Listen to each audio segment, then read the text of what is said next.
In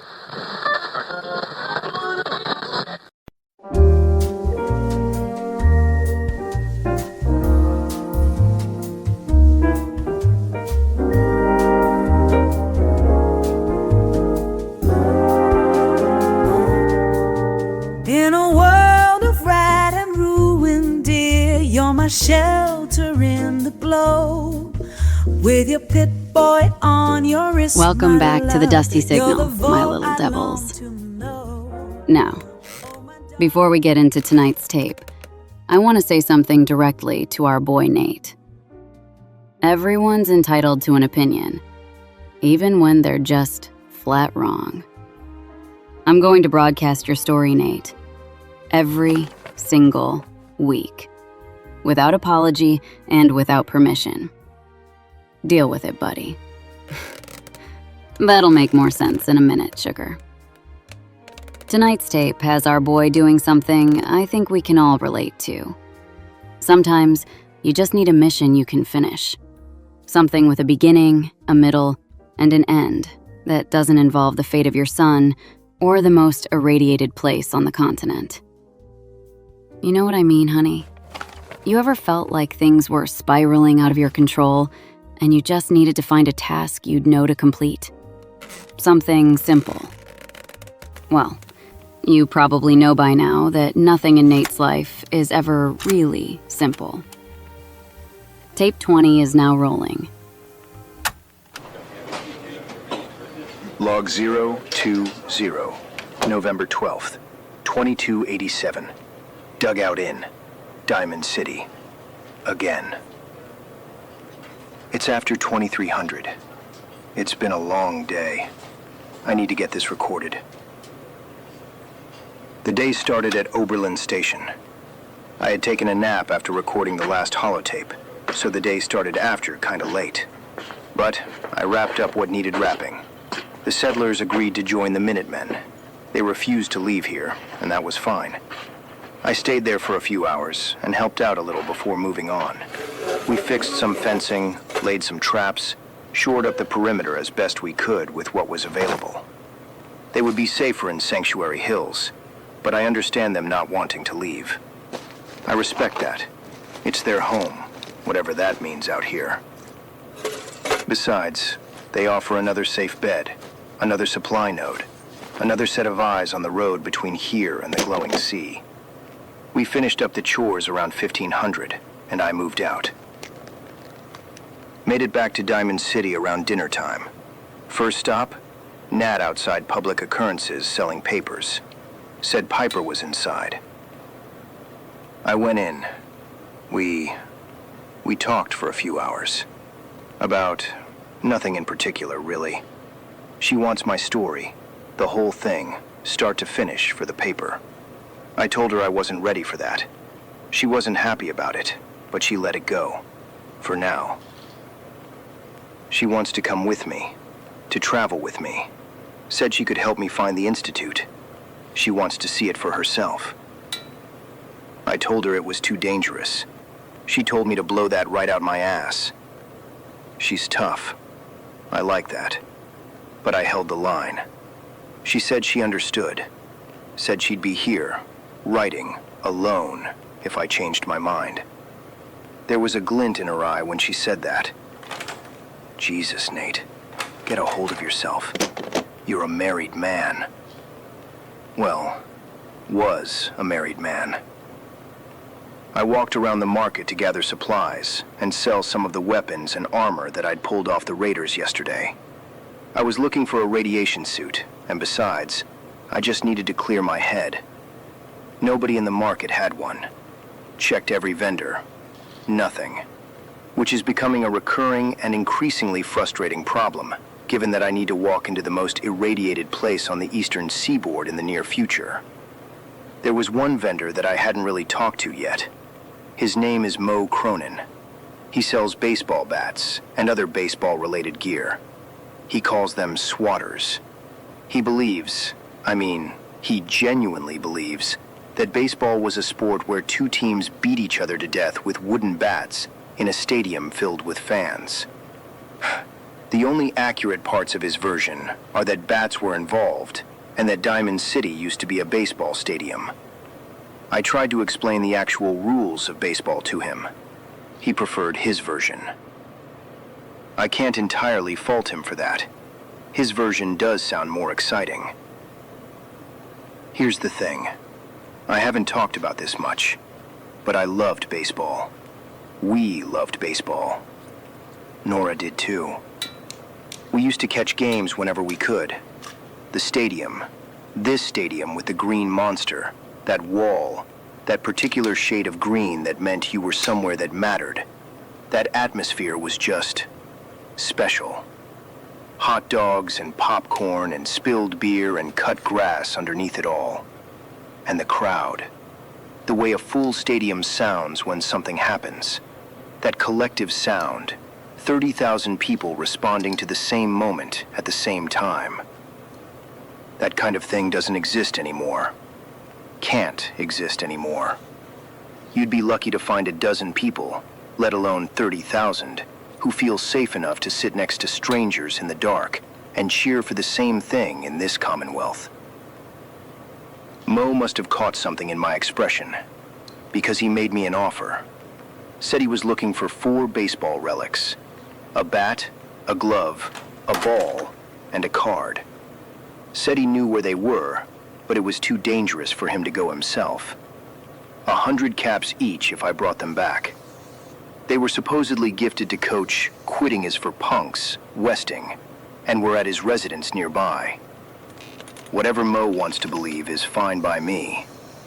That's 400 caps, and should be enough to start looking seriously for a radiation suit. I told him I'd handle it. The caps were useful, but honestly, I needed somewhere to go. Something simple to do. Something that required my hands and my focus, and nothing else for a few hours. I just needed a quick mission to focus my mind, and feel like I am doing something that has a purpose, an end. I needed a mission I could complete. Before I headed out, though, I stopped by the Valentine Detective Agency first. I owed Nick an apology. Again. The way I left him at the memory den, the things I said to him, I needed to make things right again. We talked for a while. He said he understood, that the memory den was hard on both of us. He was gracious about it. More gracious than I deserved, if I'm being honest. He's a good man. I refuse to call him a synth. He's more of a man than I've been lately. Ellie, his secretary, mentioned a missing persons case on my way out. A fisherman's daughter, she thought. I told her I already had a son I was trying to find. She just looked at me. God damn it. I did it again.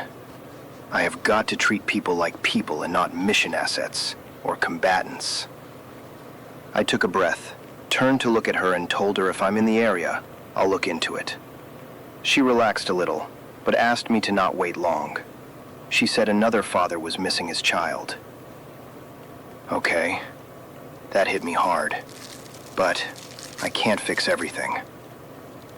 Nick just watched the whole interaction. He said he would dig around a little and see if he could get some information about the missing person while I was away. He's becoming more than a lead, more than an asset. He's becoming a friend. He acts more like a good person than most actual people I've met since I thawed out. The fact that he runs on electricity instead of food doesn't change that. Mo had marked the location on my map for the relics. Flooded town. Not too far from the gates of Diamond City. Perfect. Traveling there was quick, and I didn't encounter any opposition. I staked the area from a distance for a couple of hours before moving in. Nothing moved. The whole place was quiet in that particular way that usually means something is waiting, rather than nothing being there. Almost the entire compound was at least partially underwater. I combat sprinted across the open ground and came in on the high side. There was a garage there with a toolbox. Found the signed catcher's mitt in there. First relic down. That's when I heard something. A crash. Caught movement out of the corner of the window. A slight splash. Something was in the water.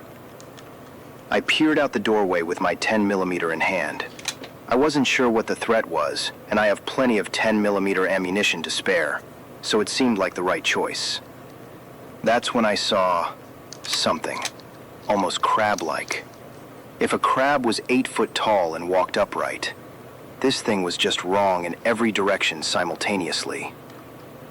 I placed a frag mine in the doorway, backed up, and switched to my sniper rifle. That was an interesting encounter. Many of my rounds didn't seem to do anything to it until I was able to hit it in the face? I guess it would be called that. When they walk or run, they hunch over, so most of the rounds were hitting the outer shell. But when it looked up to get its bearings or was close enough to attack, it would expose the mouth and little crab hands. That area is where the most damage occurs. Too many sniper rounds to figure that out, and it still took the mine in the doorway to finish it off. Hard to tell how tough these fellas are, but I need to keep a distance, and I certainly wouldn't want to be in the water and trying to fight one. But before I could process any of that, another one was on me, pinned me to the back wall. I barely got the rifle moved toward its face in time. 308 round through the back of its skull. It dropped. Mirelurks. That's what Mo called them when I told him about this adventure. Filed these as dangerous, fast, do not engage in enclosed spaces without mines pre-positioned, or maybe a combat shotgun. Found the signed baseball in a safe on the second floor of a half-submerged house. Used my last 3 mines on the walkway as I went up. Took down another Mirelurk from elevation. The baseball card was in a small cooler next to a mattress, on a makeshift shelter floating in the middle of the little pond. Someone used to live there, sleep there, keep things cold there. Just gone now, like everything else. 4 relics, mildly injured, 1 stim pack. I moved out. 3 synths attacked me on the road back to Diamond City. Not random, not a patrol.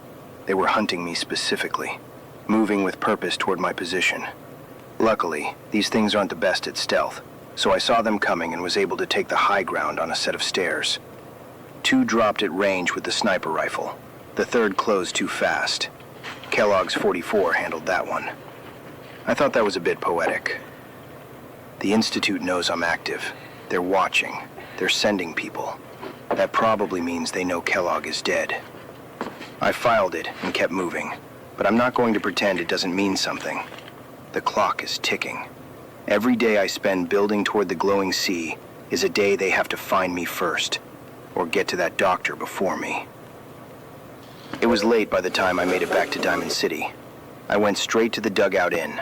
Saw Mo with a couple of buddies of his chilling at a table in front of the inn. So I was able to trade the relics and get my 400 caps. He looked at the catcher's mitt and said it must be from when they used to catch people trying to escape the stadium. I didn't correct him. The Bobrov brothers cornered me on the way to my room. Something about the Diamond City radio DJ, Travis, that he needs confidence or something.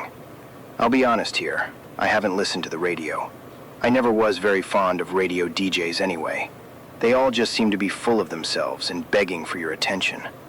The brothers said they had a plan to give this kid some real confidence, that they would orchestrate a fake fight at the bar tomorrow at 1800. They seemed very invested in this plan and wanted me involved. For fuck's sake, is there a single problem in this whole goddamned world that doesn't need me to fix it? I told them I'd think about it. I won't think about it. Because this is not a problem I give 2 shits about, and it's not one that can help me in any way that I can see. Besides, it's late. I should sleep. Today was a lot of things. Oberlin wrapped, Piper, baseball, Nick, the Relics, the Synths. I keep coming back to the stadium. The way it felt to sit in those stands with Nora. How ordinary it was. How completely ordinary. Buying a hot dog, arguing about whether the umpire made the right call. The late afternoon sun coming off the green monster. It seems like those memories are lost in the past, never to return again. I never really gave this the thought and consideration it deserves, but this stadium, Diamond City, used to be something meaningful, something safe, something you wanted to be a part of. In a way, I suppose it still is. 400 caps, still no radiation suit. Brian Virgil is still out there. The Institute is still watching. Sean is still waiting. Tomorrow, I keep moving. That's enough for now. This is Staff Sergeant Nathaniel Campbell. Out.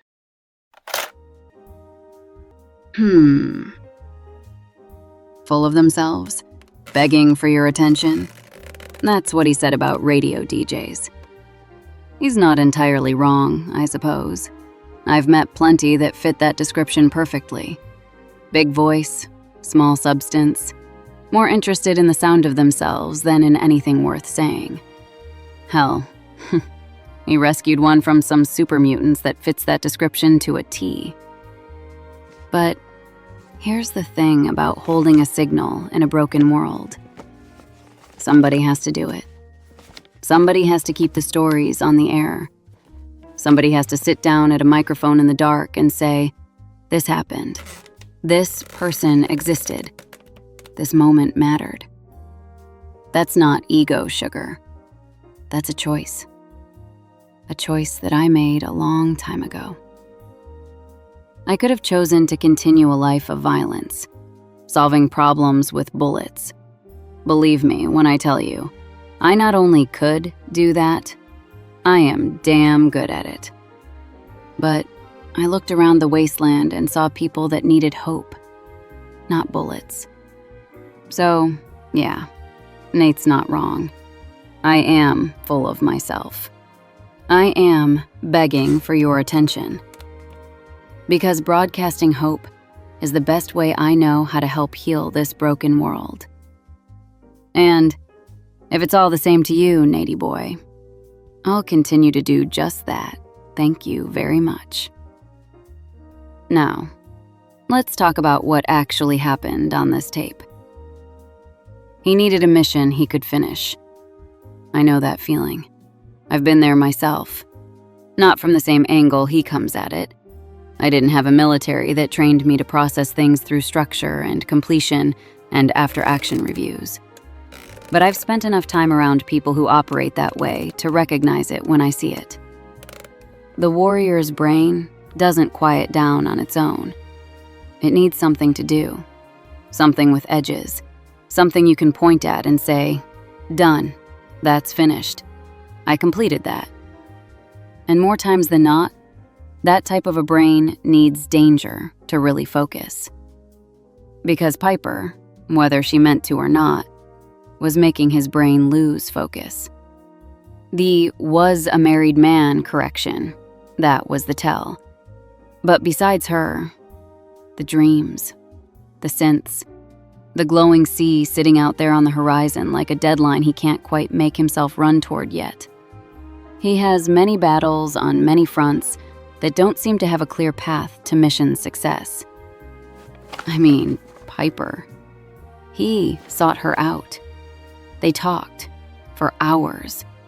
It was easy. She was easy to talk to. His mind was moving in a direction, or maybe it was his heart. That's not a small thing, sugar. That's a man bumping up against the edge of something he's not ready to look at directly. His mind going somewhere, and his conscience pulling it back, and the truth landing somewhere in the middle in a way he has to say out loud, whether he wants to or not. She reminds him of Nora. Not in the way she looks, in the way she moves through the world, the way she fights for people, the way she uses words like weapons, doesn't back down, and always fights for the little guy, the underdog. And that's both a comfort and a complication. So, he looked for a way to shift his focus. He looked for a mission he could get done. He went to find some baseball relics. The Mirelurks. Now, I want to talk about something that most people would file under action sequence and move right on past. Maybe you did yourself. He was being charged at by something he'd never even seen before. Something that was 8 feet tall, crab-like, wrong in every direction simultaneously. And while it was closing on him, he was running diagnostics. Rounds hitting its shell weren't doing any real damage. He needed to hit the face, needed that soft tissue. He needed to find and expose the creature's weak point. And he figured all that out while it was trying to kill him, while he was actively being attacked. Sit with that for just a moment, Sugar. You ever had a Mirelurk chase you down? Have you ever had the ability to work through its weaknesses while it was charging at you? I seriously doubt it. Those things are surprisingly fast, and that's not just training. That's a particular kind of mind that stays analytical when everything else is screaming for you to run. The kind that turns a life or death encounter into a field study. I find that remarkable every time I notice it on these tapes. Most people survive by instinct. Nate? He survives by instinct and observation simultaneously. Then there was the attack on the way back to Diamond City. 3 synths on the road back. Not random, not a patrol. Hunting him. The Institute knows Kellogg's dead. They're watching. They're sending synths to take him down. And Nate's still a long way from the glowing sea, with no radiation suit and power armor that needs repair. That gap is getting more dangerous every day. He knows it. He said so himself. Every day he spends building toward the mission is a day they have to find him first, or get to that doctor hiding out. Nate just seems to be the kind of fella that makes the impossible possible. I reckon he'll get it all worked out. Because I don't know about you, Sugar, but I wouldn't want a vengeful and pissed off Nate Campbell kicking down my door with nothing to lose. Now, before I let you go tonight, the courier network. Letters have been finding their way to me from out there in the static. Real ones, from real listeners just like you, who found this program and decided to share their thoughts with little ol' me. I want you to know that every single one gets read. Not just the ones I read on air. Every single one. You've been writing in about survival, about loss, about what keeps you going when the world keeps trying to convince you to stop, about the people you've lost and the ones you're still fighting for. And it keeps me going. It keeps me working hard to bring a little brightness into a dark world. I want more of that, Sugar. Whatever's rattling around in your head that you haven't said out loud yet, send it. The courier network runs in all directions, and Gmail is surprisingly reliable when he's sober. Which is certainly not always, but often enough. Nate Campbell went looking for baseball relics because he needed a mission he could complete. He did that. Now, he can start to unpack the many other strings pulling at his heart. The bombs destroyed most everything. But sometimes it's the relics of our past that keep us from moving into a better future. And sometimes they're exactly what gets us there. Stay close to the signal. Stay alive. Stay strange. Dusty. Out. Stay close, my vault dweller. Don't roam too far from me. With you I build our paradise beneath the desert sea. On my Calvin, you make my heart far away.